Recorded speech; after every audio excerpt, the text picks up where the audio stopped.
ہم نے انسان کو مٹی کے خلاصہ سے پیدا کیا، پھر ہم نے اس کو ایک مضبوط اور محفوظ جگہ میں نطفہ بنا کر رکھا، پھر ہم ہی نے نطفہ کو گوشت کا لوتھڑا بنایا، پھر لوتھڑے کو بوٹی بنایا، پھر بوٹی کو ہڈیاں بنایا، پھر ہڈیوں پر گوشت چڑھایا، پھر اس کو نئی صورت میں بنا دیا۔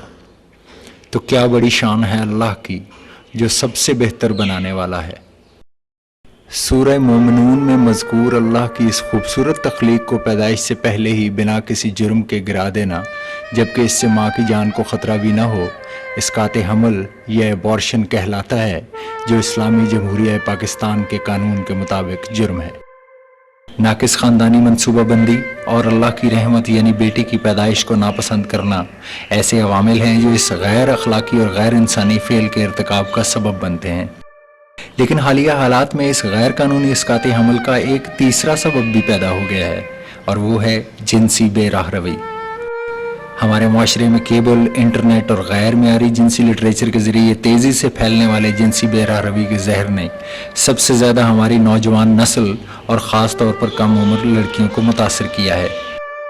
پیار، محبت اور جنسی شہوت کے طلسمی دھوکے میں آ کر دینی اور معاشرتی اخلاقیات کی حدود پار کر لینے کے بعد یہ کم عمر لڑکیاں جب بن بیاہی مائیں بنتی ہیں تو پھر یہ غیر قانونی اسقاط حمل ہی ان کی نجات کی واحد راہ ثابت ہوتا ہے۔ یہ مذموم عمل نہ صرف شہری بلکہ پاکستان کے دیہاتی علاقوں میں بھی کیا جا رہا ہے۔ اس کا انکشاف نیوز ون کی تحقیقاتی ٹیم کو تب ہوا جب یہ ایک دیہی علاقے میں واقع گورنمنٹ کے قائم کردہ بنیادی مرکز صحت میں کام کرنے والے ان صاحب سے ملی، جنہوں نے اپنی ساتھی خاتون سے مل کر پچھلے کچھ سالوں میں انہی دیہات میں رہنے والی کم عمر لڑکیوں کے 6000 سے زائد کیس نپٹائے ہیں۔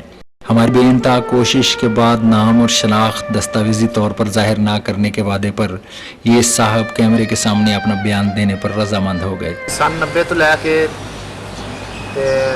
سن 2003 تک کیس کرتے رہے ہیں میرے تے۔ اس دے وچ ساڈے کوئی 2-2.5 جڑا ہے وہ DNC دا کیس سی، تے دوسرے جڑے نے وہ ساڈے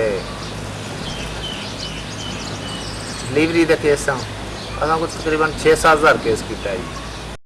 اللہ کے غضب، قانون اور انسانی جان کے ضیاع کے خطرات کے باوجود یہ دونوں صرف چند پیسوں کے لیے DNC یعنی غیر قانونی اسقاط حمل کرتے رہے۔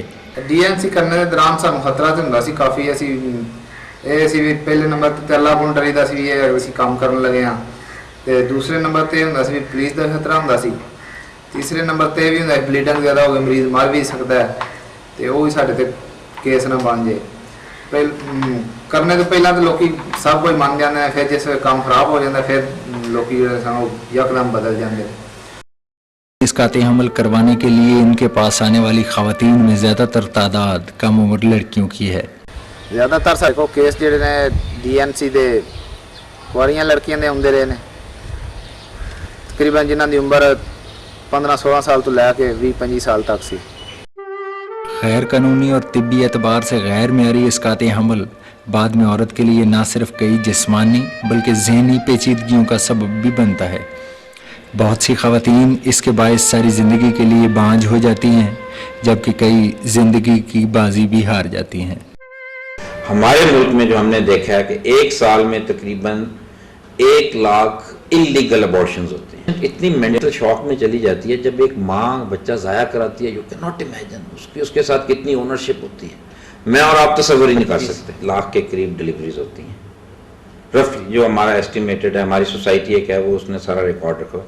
اس میں سے انفارچونیٹلی 25 سے 30 ہزار مائیں پریگنینسی سٹیٹس میں مر جاتی ہیں، اور اس کا مطلب یہ ہے کہ انفارچونیٹلی ہر 20 منٹ بعد ایک عورت بیچاری مر جاتی ہے ہمارے ملک میں جو پریگننٹ ہوتی ہے پریگنینسی سٹیٹ میں، اور اس کی کمپلیکیشنز کی۔ بہن، بیٹی، بیوی اور ماں کی صورت میں عورت انسانی معاشرے کا ایک لازم جزو ہے، لیکن اپنے ہی معصوم بچے کو اس دنیا میں آنکھیں کھولنے سے پہلے ہلاک کر دینے جیسا گھناؤنا جرم عورت سے نہ صرف اس کی نسوانیت اور ممتا چھین رہا ہے بلکہ اسے اس انسانی معاشرے میں اپنا مثبت کردار ادا کرنے سے بھی روک رہا ہے۔ یہ نہ صرف حکومت بلکہ ہم سب کی ذمہ داری ہے کہ ہم اس غیر قانونی اسقاط حمل کا راستہ روکیں، اور اگر اسقاط حمل کرنا ہی ہے تو ان عوامل کا کیا جائے جو اس غیر قانونی اسقاط حمل کا سبب بنتے ہیں۔